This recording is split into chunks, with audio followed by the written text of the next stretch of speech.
exam style questions for the first physics installment in the level 3 BTEC. So we've got sonar as a technique in which pulses of sound reflects off the unseen object to generate an image. So sound is longitudinal wave. So describe what is meant by longitudinal. So the energy or the oscillation of the energy travels in the same direction as the wave. This is simple as that. The transverse wave is going to be the energy of the wave, or the oscillation of the wave is going to move at right angles, or at perpendicular or perpendicular. I keep forgetting. I think it's perpendicular or I'd have to look that up. But if you say at right angles or 90 degrees as the wave, so longitudinal in the same direction as the wave.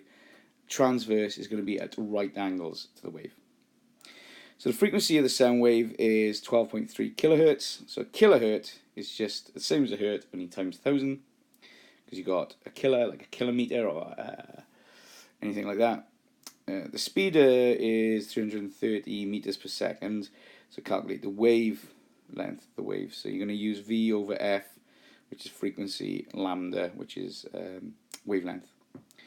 So this is going to be meters per second, this is going to be hertz, and this is going to be just meters. So I'm looking for wavelength, so I put my finger over that, and it's V over F. So we've got V over F there, 330 over 12,300, because I've times that to get kilohertz. And then you're going to come up with 0.03 meters, and there's the unit there. You can get that back into kilometers, though, easily by dividing by 1,000. Sorry, multiplying by 1,000. 3 marks. So you're going to pick up marks even if you use 12.3. I should imagine you only use 1 mark there, but just be aware of it, because you want every mark that you can. And then we've got label, amplitude, and wavelength. Well, that's for 2 marks. I think that's giving it to you there. So the amplitude is from that norm there to either a peak, or you can do a trough. So you're coming from that central line. And then the wavelength, you can go from peak to peak or trough to trough, or you can start at one point to the next. So really one whole wave, one whole wavelength there. Let's just move this up. So this is a tricky one. In some sense, not really. If you use this formula, you're not given this formula in the exam. I mean, let's read the question. The period of the wave is 81 microseconds. So the fact this microsecond doesn't matter at the moment, but if you're picking this up, microsecond is just micro. I think is to the -6. I think micro. So yeah, millimeter is going to be to the -3, and then that micrometer is the next one down, and then you got nanometer after that. But all these we should be knowing by now. If not, they think they're given to us in the front of it, especially physics. They could be given to us. They are in GCSE anyway. Now it says 40.5 microseconds after the first wave is transmitted, another wave is transmitted. What is the phase difference between this wave? Now, this was all looked a bit complicated, because with the class, I actually talked through this.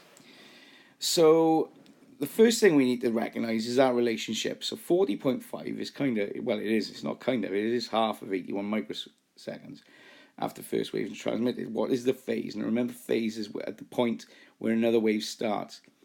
So if the period of the wave, so the period means it takes 81 microseconds for one whole wave to pass a point. Okay, it's different to frequency. Frequency is the number of waves that pass a point each second. But a time period is the time it takes for one whole wave to move past the point. Now, because the next wave kicks in sort of half of that, you're going to have this first one, boom, it's going to go, and then you're going to have another one kick in. Exactly the same. So it's going to go up, and then it's going to come down, and it's going to go up, and then it's going to go down. Now, we call this point half a wave is pi, because if we look at circles, then a whole wave is 2 pi. And then you've got a quarter of wave, which is pi over 2, and then you've got this 3/4 of wave is going to be 3 pi over 2. Sorry. I should have done it there. I don't know why I've done it there. Yeah, I've made a mistake there. So it should be there because this is pi. And then 3 pi over 2 should be by here. So to answer the question, we kind of need to know all this. So the answer is that what is the phase difference between the waves? Well, it's going to be pi. If we know pi is so again 360, that's going to be 180 degrees in. Now you need to show this for 3 marks. You need to show how you've done this. So you can either go one way where you can say, well, I know that is equal to half of that, so it's going to be equal to pi. So pi is 180. Or we can remember this little equation. And what this is 2 pi, which is one full cycle, one full oscillation, times the time, so the little t is the time after, and the big T is the time period, obviously 81. So if we stick 40.5 over 81, we're going to come up with half. So I've done it by here. So half of 2 pi is just pi, and that's where it starts, 180. So yeah, it's a funny one. It's a funny question for 3 marks, but it's just testing you on your knowledge, really, of knowing where a wave starts and the relationship between phases, so your pi and your pi over 2 and that sort of thing. So just looking for relationships. That's that question.